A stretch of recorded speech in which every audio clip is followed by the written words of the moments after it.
Hello, how are you? Today we're going to make butter pancakes from a box mix. First, melt 3 tablespoons of butter. Next, we are going to sift 2 1/2 cups of pancake mix of your choice. I've used even really cheap pancake mixes, and because we're going to doctor it up, it doesn't really matter. It's worth the time it takes to sift the mix because it takes out all the extra lumps. Next, we're going to add 3 tablespoons of sugar.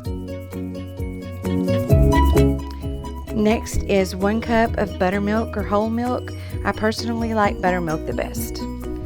Next comes 1/4 cup of SPRITE, 7-Up, or Mountain Dew. It sounds weird, but it will make your pancakes fluffy. And don't worry, you won't taste it. Then add your 3 tablespoons of melted butter. Next, you're going to add 1 large egg plus the yolk of another egg and reserve the white of that second egg. Now we're going to add 1/4 cup of sour cream.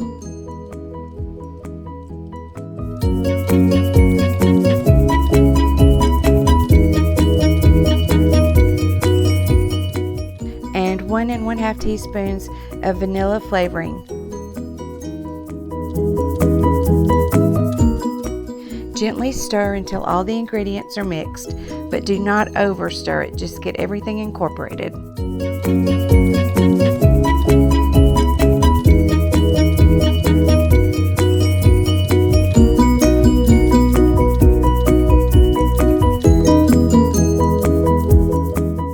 Alright, next I use my whisk for just a few moments to get all the lumps out of the batter.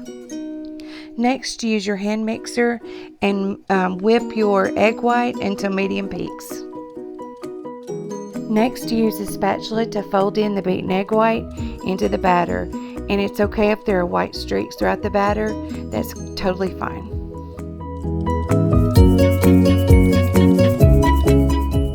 It's more important that you do not overmix the batter.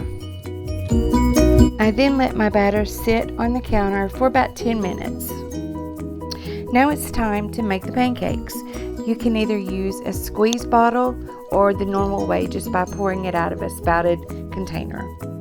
If you use a squeeze bottle, be sure to cut the tip so that the opening is larger, and you can either use a funnel to put the batter down into the bottle or just pour it in very carefully.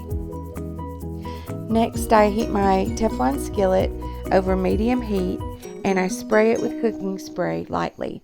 Then I wipe out the excess because the excess spray will make your pancakes burn around the edges. Also, make sure not to spray the cooking spray again. The first time will be enough for the whole recipe.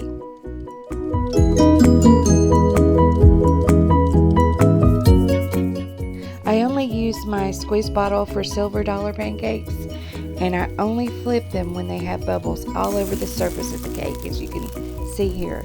You just flip them one time and leave it alone.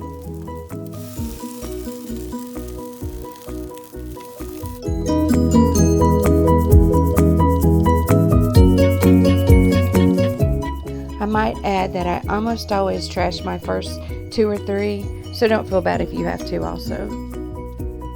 Once I start seeing this even brown appearance, then I know my heat is just right, and I flip them one time. I usually wait about 20 seconds and take them off the heat.